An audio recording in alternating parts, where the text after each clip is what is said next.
Welcome back to my channel. તો આજે આપણે બનાવીશું એકદમ હેલ્ધી બ્રેકફાસ્ટ કે તમે હાઈ ટીમાં પણ લઈ શકો છો. તો આજે આપણે બનાવીશું બાજરીના પૂડા. તો જોઈએ હવે રેસીપી આગળ. તો અહીંયા આપણે બાજરીનો લોટ ચારી લીધો છે. આ વધારે બાજરીનો લોટ છે અને બેસન આપણે થોડુંક બાઇન્ડિંગ થાય એની માટે જ બેસન નાખવાનું છે. બસ થોડુંક બેસન આપણે બાઇન્ડિંગ માટે જ લીધેલું છે. જેમ કે 2 વાડકી જેટલો બાજરીનો લોટ છે તો 1 વાડકી 1થી ઓછો બેસન છે. આપણે એને મિક્સ કરી દઈશું. આપણે આમાં લસણ અને મરચું વાટીને નાખી દઈએ છીએ. મરચું તમારા હિસાબે જે રીતે તીખું ખાતા હોય એ હિસાબે નાખવાનું. તો હવે આપણે એમાં તલ નાખીશું. ગરમ મસાલો થોડો નાખી દઈશું. આપણે એમાં અંદર નાખીશું થોડી 1 ચમચી જેટલી. એટલે આપણે જેટલું બેટર હોય એ રીતે નાખવાનું. 1 ચમચી જેટલું ધાણા જીરું પાવડર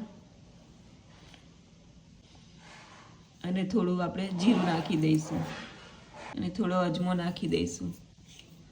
ચૂટકી હિંગ નાખી દીધી ચૂટકી. લાસ્ટમાં હવે આપણે સ્વાદ અનુસાર મીઠું નાખી દઈશું એમાં. તો આપણે હવે પહેલાં એને સરખી રીતે બધું મિક્સ કરી દઈશું. હવે આપણે એમાં થોડું પાણી ઉમેરી દઈશું. એક સામટું નહીં ઉમેરવાનું, થોડું ઉમેરીને જ એને ભેગું કરતું રહેવાનું. તો આપણે એમાં થોડું જ પાણી મિક્સ કરતું રહેવાનું છે અને તો બેટરમાં લમ્સ ના પડે એ રીતે આપણે થોડું પાણી ઉમેરીને જ એને આવી રીતે ફેરવતા રહીશું અને થોડું પાણી ઉમેરતા રહીશું. આટલી કન્સિસ્ટન્સી રાખવાની, આમ આટલી થોડી આમ રની જેવી, કેમ કે આ બાજરીનું છે ને એટલે થોડું રની નહીં દેખાય, કેમ કે રફ હોય ને એનો લોટ. એટલે આમાં આપણે લીલા ધાણા નાખી દઈશું.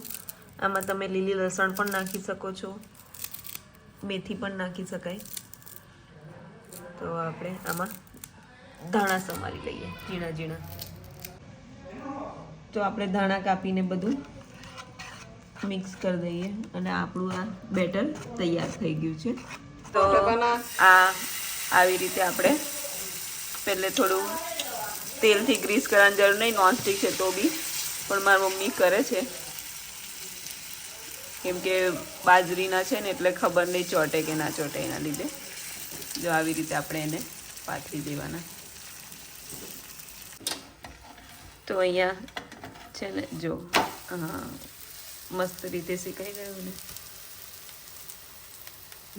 બીજી બાજુ બી આપણે પલટી લીધું છે. તૈયાર છે આપણા હેલ્ધી પૂડા. બસ એ રીતે જ આપણે બીજા બધા બી બનાવી દઈએ. તો તૈયાર છે આપણા ગરમા ગરમ બાજરીના પૂડા, જેને તમે ગ્રીન ચટણી, કેચઅપ કે પછી ચા સાથે બી ખાઈ શકો છો. હું આજે ચા સાથે ખાવાની છું. તૈયાર છે આપણો નાસ્તો, ગરમા ગરમ બાજરીના પૂડા અને ચા. તો હવે હું એન્જોય કરી લઉં નાસ્તો. તો જોયું ને તમે કેટલા મસ્ત બાજરીના પૂડા બન્યા હતા. તો મિલેટ્સ ખાવું તો જરૂરી છે અને બાજરીના રોટલા બધાને ના બી ગમતા હોય. તો શિયાળામાં બાજરીના રોટલા એકદમ હેલ્ધી હોય છે, પણ આપણે નહીં ખાતા હોતા. એના લીધે આપણે થોડું નવું ટ્રાય કર્યું. નવું એટલે કે થોડું અલગ રીતે ખાઈએ તો થોડું સારું લાગે, એટલે બાજરીના પૂડા બનાવ્યા હતા. તો તમે પણ ઘરે જલ્દીથી ટ્રાય કરજો. વિડીયો ગમ્યો હોય તો લાઇક, શેર અને સબસ્ક્રાઈબ જલ્દીથી કરી દેજો. Bye bye.